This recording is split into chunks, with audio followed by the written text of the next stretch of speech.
Right, let's do a little bit of a night drive. Welcome to the channel here. Kind of a, not a late night drive, but kind of a late night drive. Leaving this high school stadium here after a little soccer game. So let's do a little test here of how FSD wants to get out of this area as we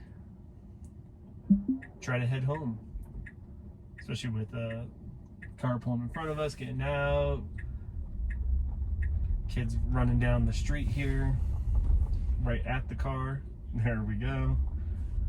School bus and all those types of things. So let's get moving. But yeah, a little nighttime drive here after the update. It was like the 2025.2.8 update, still running FSD 13.2.8 as well. In the car, we're gonna make our way out of this neighborhood area here. But a little nighttime driving. Let's have some fun with it. So, just like I said, I'm leaving this high school up here after a soccer game.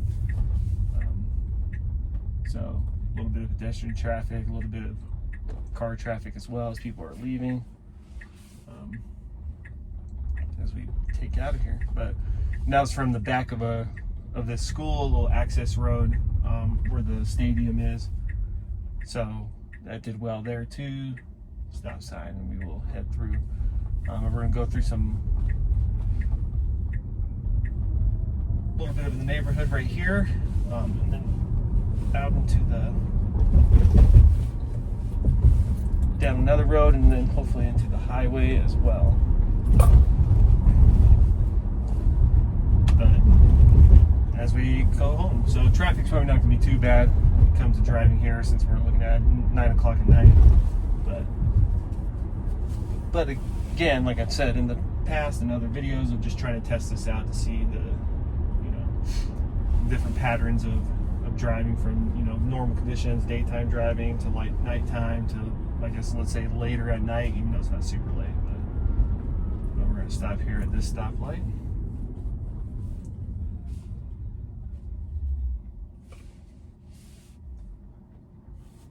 Gotta pause my yacht rock. Why would I not? Alright, let's go. But yeah, as you go a little further west on this road here, it gets a little darker, and like what would have been old country roads probably way back in the days, even in this city. When I was in high school, I remember going to this school that I'm just driving away from, and there was like nothing out here. So you can still see remnants of that, but like the right lane ends right here, so we're gonna get over, which is good. Came through here a little bit earlier too. There was a cop, so I'm sure he's not out. Yeah, 35 mile per hour area, but just rocking and rolling. About a mile before we turn here, so but a little 2-lane type of road, and that's why the brights just flipped on as well. But yeah, FSD here. Let's see how we do tonight. Goal here is to take us all the way home, no disengagements. So from the start there, back there, at that school, all the way to my house. Rather not have to do anything. These moments too, when you're wishing for the whole idea of unsupervised FSD, because man, I could take a nap.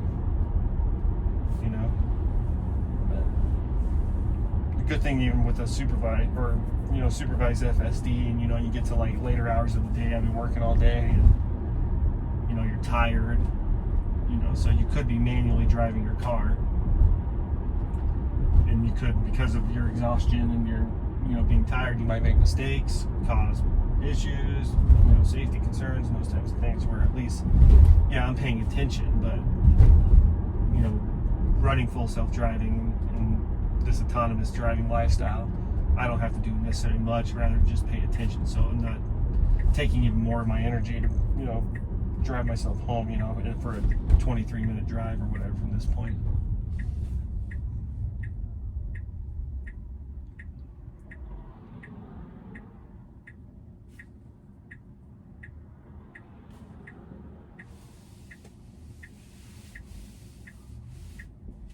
green light. No arrow, but car sees that car. He was going to turn anyway, and we were good to go.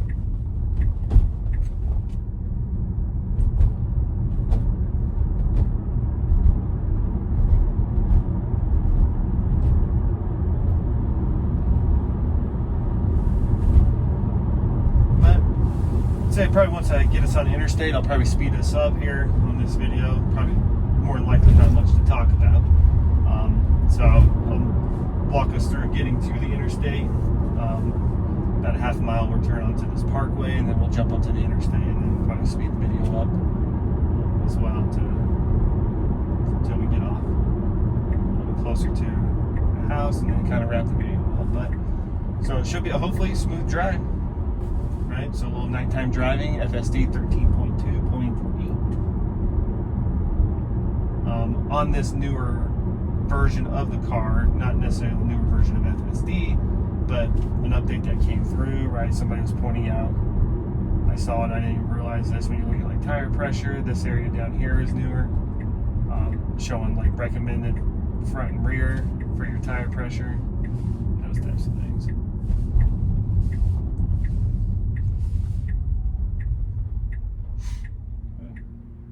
Good stop there, letting those cars go, and here we go.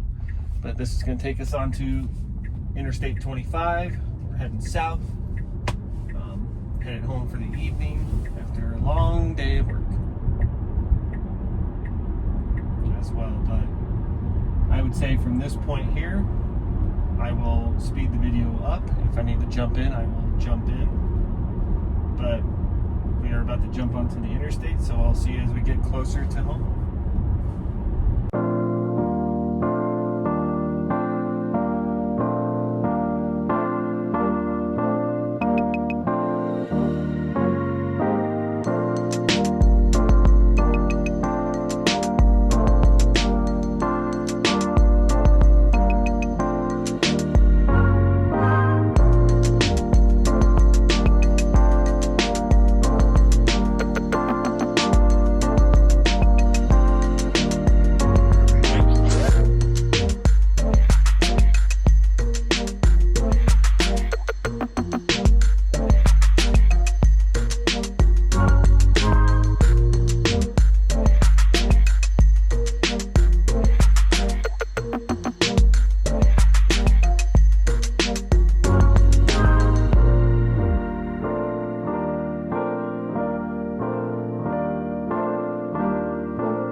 All right, we just got off the interstate, so back to the video, or not back to the video, where the video was already happening, but it did this the other day too. This is interesting. So got off the interstate, right? Wants to turn on a street called Navajo. This is not Navajo. So this is Brookside right here. So Navajo, you need to go up a little bit further and then turn. And so it thinks it's, there we go. Look at that. Correction. That's good. So there you go. FSD figured that out, right? It got over too early, thinking it was actually going to turn on this street Navajo. That was not Navajo. That was Brookside. This is Navajo. It's partly because it's a real angular turn. You know, past 90, you know, I'm not a math guy, but past 90 degrees at least. But the car did correct itself there, so that's actually pretty good. I mean, it could have turned there, we would have gotten to the same street. That wouldn't have been that big of a deal, but I mean, in terms of obviously on that map and the map data, it was not the correct street to turn on. So, you know, could that have been a navigation issue, FSD issue? But it seems like FSD wins out on that one over the navigation if that was an issue, because then it's like, no, that's actually not the street I need to get on, and it kept going up to get to the street that the GPS, you know, the map, the navigation was taking it to. So positives there in my book. I mean, some people probably think it's not that positive, but FSD reacted at least and knew, because I can't remember if that happened the other day, if I had to take over and disengage it. Make sure my bag didn't go flying. I thought about it though. What's funny there, so in that moment right there just now, right, light turns yellow, you know, you can almost feel the car actually like hesitating a little bit, like it was going to speed up and try to go through that yellow. But obviously right now it chose to slow down and stop. But it's funny, if you're not in the car when it's doing that, it felt like you can feel like almost a human hesitation of, you know, oh, should I do it? No, I'm going to stop.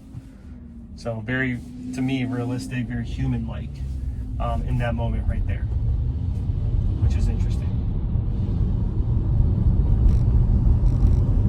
And now we can continue on. But we got about 6 minutes till getting home.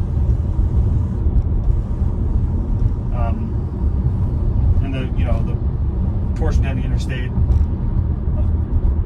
the navigation takes me a different way to come home and come, you know, further down. Same exact amount of time. I like, you know, looking at the longevity of my car, so looking at the miles, right? It's like 3 miles less to come this way versus going the way that it actually probably wanted us to go within the same amount of time, right? Yeah, it's highway driving. It's going to take you down the interstate further and then get you off, right? This is more through the, you know, the city traffic going this way, and more potholes. So to a degree, I guess, when I think about longevity, I might be doing the bad thing. They're supposed to be fixing a lot of these potholes coming down this road, though, which we'll see. I'll believe it when I see it. But just looking at overall life of the vehicle and mileage, so I like to try to just get off, right? Save, you know, every little bit saves when it comes to miles on the car. Because what am I sitting at right now? I'm about 13,700 miles. I've had this car since May. But this is my daily car. This is how I go to work. So to me, every little bit counts.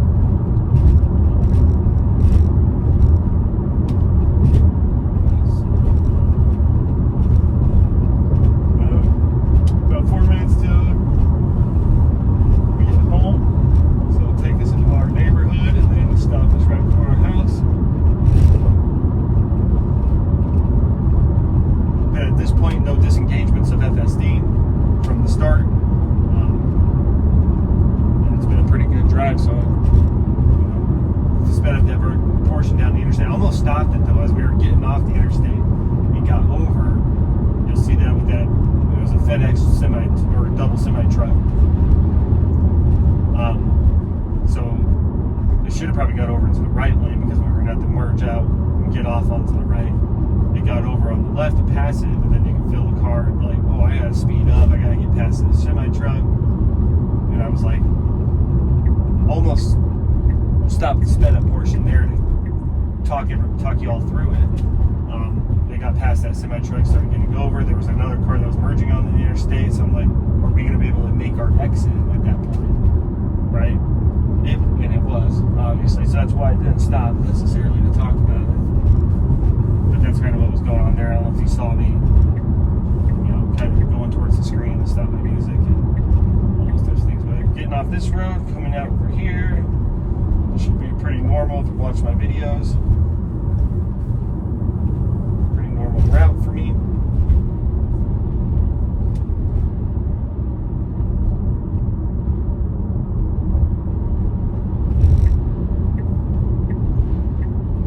Down here, gusting. It's supposed to get colder. The cold front's moving in or something. Possibly some little bit of snow tomorrow too. It looks like it might be snowing a little bit right now. It's interesting. But I'm getting sandblasted.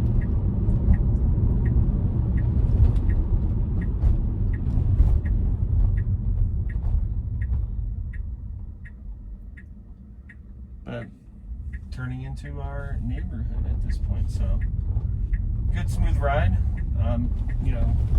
9 o'clock at night type of drive, not too much traffic involved with it, but a nighttime drive, running this newer version 2025.2.8 of the Tesla software. FSD still sitting at 13.2.8 on this update. But just did a daytime drive with it, wanted to do a nighttime drive with it just to see if there was any type of, any differences that might come from it. Obviously FSD running the same version, but you never know. Had a good drive the other morning on it, so thought we'd do a quick little nighttime drive as well. And we'll come to a complete stop here. We'll take us up around here and we'll end our drive at this point. But thanks for coming along for the ride. I hope you've been liking the videos I've been making, commentary wise and those types of things. But we'll give the video a like, subscribe to the channel if you're not already subscribed. Much appreciated and helpful as well. But until next time, I will see you then.